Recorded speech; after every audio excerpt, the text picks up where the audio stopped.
ती इंजिनियर होती. केवळ पदवीने नव्हे तर विचारांनी, स्वप्नांनी आणि आत्मसन्मानानेही ती सक्षम होती. पण ज्या घरात ती संसार करण्यासाठी गेली त्या घरात तिला माणूस म्हणून जगण्याचा अधिकारच नाकारण्यात आला. ही कथा आहे दीप्ती मगर चौधरीची. पुणे जिल्ह्यातील उरळी कांचनजवळील सोरतापवाडी या गावात घडलेली, पण महाराष्ट्रालाच नव्हे तर संपूर्ण समाजाला हादरवणारी पूर्णपणे सत्य घटना.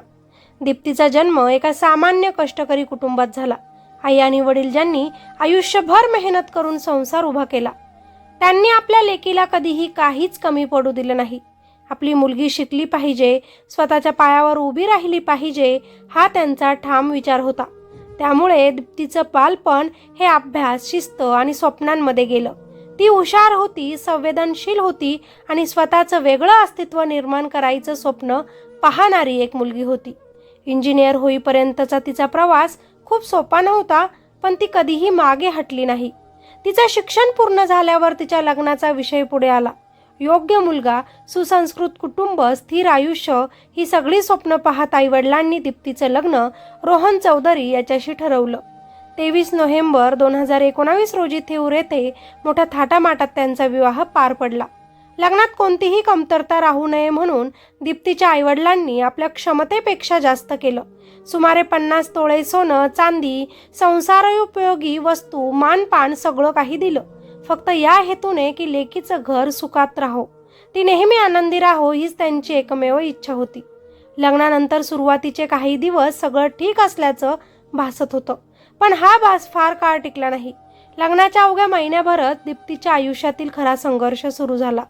रोहनच्या वागण्यात तिला बदल जाणवू लागला. तिच्यावर संशय घेणं, तिचा तिरस्कार करणं, येऊन जाऊन टोमणे मारणं हे सगळं हळूहळू वाढत गेलं. तसंच तू अजिबात चांगली दिसत नाही, तू सुंदरच नाहीस, तुझ्यापेक्षा आपल्या शेतात ज्या काम करायला मजूर बाया येतात त्या दिसायला चांगल्या आहेत, असे म्हणून तो तिचं मन दुखावू लागला. रोज रोज त्याचे तुला स्वयंपाक येत नाही, घरकामात तुझा काही उपयोग नाही, शेतात राबणाऱ्या बायका तुझ्यापेक्षा बऱ्या असे शब्द तिच्या कानांवर रोजच आदळू लागले. इंजिनियर असलेली शिकलेली स्त्री त्या घरात अपमानाची वस्तू बनली होती. आता तर तिचा मानसिक छळाबरोबरच शारीरिक छळही सुरू झाला. तिची सासू सुनीता चौधरी आणि सासरे कारभारी चौधरी, ज्यांनी या समाजात मान मिळवला होता, हे सगळं घडत असताना मूकपणे पाहत होते किंवा कधी कधी तर त्याचं समर्थन करत होते. आपल्याच मुलाची बाजू घेऊन बोलत होते. दीप्ती सगळं सहन करत होती. तिला वाटत होतं की वेळ जसा जाईल तसं सगळं सुधारेल. आपल्या आईवडिलांना त्रास नको, आपला संसार तुटू नये या विचारांनी ती गप्प राहिली. काही काळाने दीप्तीला पहिली मुलगी झाली. आई होण्याचा आनंद तिच्यासाठी अमूल्य होता, पण सासरच्या घरात हा आनंद स्वीकारला गेला नाही. आपल्याला मुलगा हवा होता, वंशाला दिवा हवा अशी वाक्य घरात सतत ऐकू येऊ लागली. त्या लहान बाळालाही तुच्छतेनं पाहिलं गेलं. तरीही दीप्तीनं स्वतःला सावरलं. आपल्या मुलीसाठी ती सगळं सहन करत राहिली. याच काळात रोहनने आपला एक्सपोर्टचा व्यवसाय बंद पडल्याचं कारण पुढे करत बायकोकडे पैशांची मागणी सुरू केली. सुरुवातीला 10 लाख रुपये माहेरून आणायला सांगितले. दीप्तीला हे सांगताना लाज वाटत होती, पण पर्याय नव्हता. तिनं मागितले. लेकीचा संसार वाचावा म्हणून आईवडिलांनी सुद्धा पैसे दिले, पण ही केवळ सुरुवात होती. लग्नात 4 चाकी गाडी दिली नाही म्हणून तिला पुन्हा टोमणे सुरू झाले. पुन्हा पैशांची मागणी झाली. यावेळी तब्बल 25 लाख रुपये. गाडी आणि व्यवसायासाठी ही रक्कम हवी असल्याचं सांगण्यात आलं. पुन्हा एकदा नातं तुटू नये म्हणून माहेरच्यांनी पैसे दिले. इतक्यावरच हा छळ थांबला नाही. लग्नात दिलेलं सुमारे 50 तोळे सोनं, जे दीप्तीचं श्रीधन होतं, ते चोरीची भीती दाखवून सासरच्यांनी तिच्याकडून काढून घेतलं होतं. एकदा दीप्तीनं लग्नासाठी ते सोनं घालण्यासाठी मागितलं, तेव्हा तिच्या सासूने ते सोनं व्यवसायासाठी बँकेत गहाण ठेवल्याचं तिला सांगितलं. दीप्तीच्या परवानगीशिवाय तिचं श्रीधन वापरण्यात आलं होतं. तिचा आवाज ऐकून घ्यायला कुणीच तयार नव्हतं.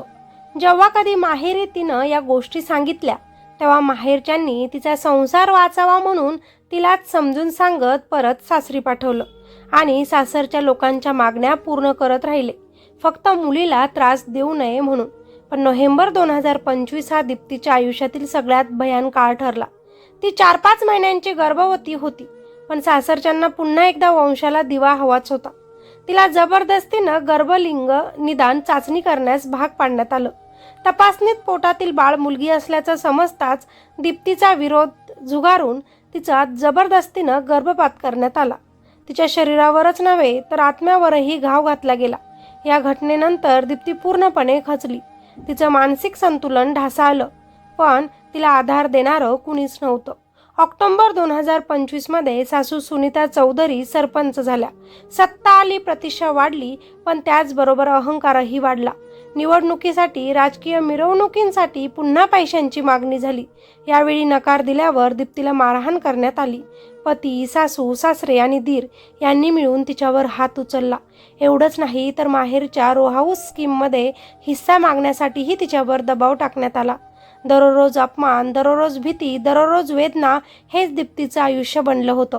ती इंजिनियर होती, पण त्या घरात ती फक्त पैशांचा स्रोत म्हणून आणि मुलगा जन्माला घालण्याचं साधन बनली होती. तिला सासरी खूप त्रास होता. तिला सहन होत नव्हतं. तिनं आईला फोन केला व मला आता सहन होत नाही, त्रास होतो मला या गोष्टींचा, सासूच्या भांडण्याचा, त्यांना प्रॉपर्टीत हिस्सा हवा, तुझ्या नावावर करून घे म्हणजे पैसे मिळतील असे म्हणतात, पण मला नको हे सगळं, खूप त्रास होतोय म्हणून ती त्या दिवशी आईजवळ खूप रडली. अखेर 25 जानेवारी 2026 रोजी रविवारी रात्री या सगळ्या छळाला कंटाळून तिनं गळफास घेतला असं म्हटलं गेलं, तेही आपल्या 3 वर्षाच्या मुलीसमोर. त्या मुलीला आईनं काय केलं हे देखील समजले नसेल. त्या मुलीच्या आयुष्यावरचा हा कायमचा ओरखडा असेल, आई गमविण्याचा. दीप्तीच्या मृत्यूनंतर तिची आई हेमलता मगर यांनी पोलिसांत तक्रार दिली. पती रोहन चौधरी, सासू सरपंच सुनीता चौधरी, सासरे कारभारी चौधरी आणि दीर रोहित चौधरी यांच्यावर गुन्हा दाखल झाला. दीप्तीनं आत्महत्या केलीच नसेल, तिच्या सासरच्या लोकांनीच तिला मारलं असेल असा संशय दीप्तीच्या घरच्यांनी घेतला आणि केसचा तपास सुरू झाला. पण आता मात्र दीप्ती परत येणार नव्हती. ही कथा फक्त दीप्तीची नाही, ही कथा त्या सगळ्या स्त्रियांची आहे ज्या आजही हुंडा, वंशाचा हव्यास आणि सत्तेच्या मस्तीला बळी पडत आहेत. मित्र आणि मैत्रिणींनो, एक सून, एक मुलगी, एक आई मेली म्हणून ही बातमी झाली, पण ती जगली असती तर कुणाला काहीच फरक पडला नसता. प्रश्न असा आहे की पुढची नवी दीप्ती वाचण्यासाठी आपण खरंच काही बदलणार आहोत का, की फक्त मेणबत्त्या पेटवून पुन्हा तिला विसरणार आहोत? ही कथा वाचून जर कुणाला वाटत असेल की हे फक्त एका घरात घडलेला दुर्दैव आहे, तर तो स्वतःचीच फसवणूक करत आहे. दीप्ती चौधरीचा मृत्यू हा अपघात नव्हता, क्षणिक नैराश्य नव्हतं आणि अचानक घेतलेला निर्णय नव्हता. हा मृत्यू हळूहळू रोज नियोजनबद्धपणे घडवलेला खून होता. फरक इतकाच की हातात शस्त्र नव्हतं, हातात होते शब्द, दबाव आणि पैशांची मागणी, वंशाचा हव्यास आणि समाजाची मूकसंमती. ज्या घरात शिक्षित स्त्रीला उपयोग आणि निरुपयोग अशा मोजमापात मोजलं जातं, तिथे आत्महत्या होत नाही, तिथे स्त्रीला मारलं जातं.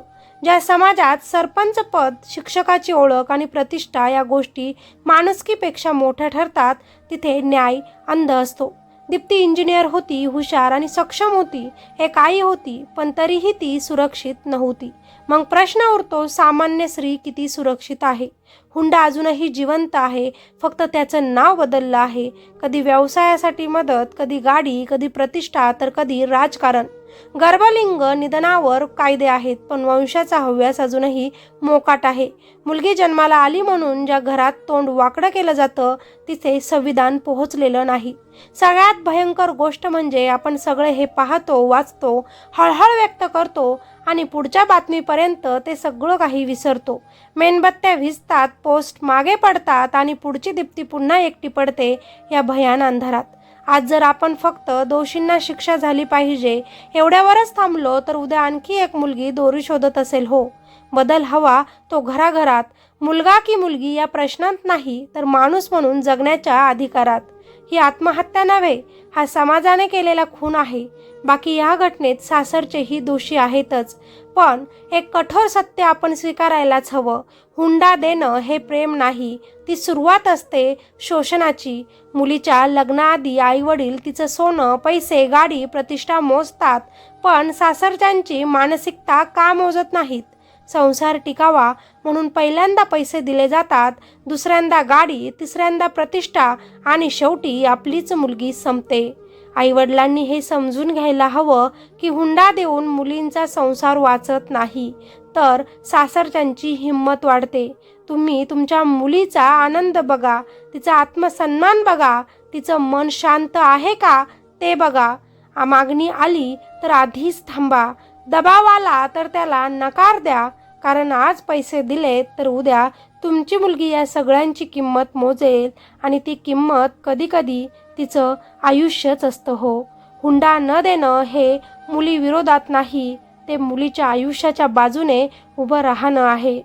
पुढची कुणाची मुलगी वाचवायची असेल तर आजच इथेच थांबा, नाही म्हणायला शिका. बाकी दीप्तीच्या आत्म्यास शांती लाभो आणि तिच्या अपराधी सासरच्या लोकांना कठोरातील कठोर शिक्षा मिळो. बाकी या घटनेबद्दल तुमच्या काय प्रतिक्रिया आहेत, चूक नक्की कुणाची ते खाली कॉमेंटमध्ये सांगा.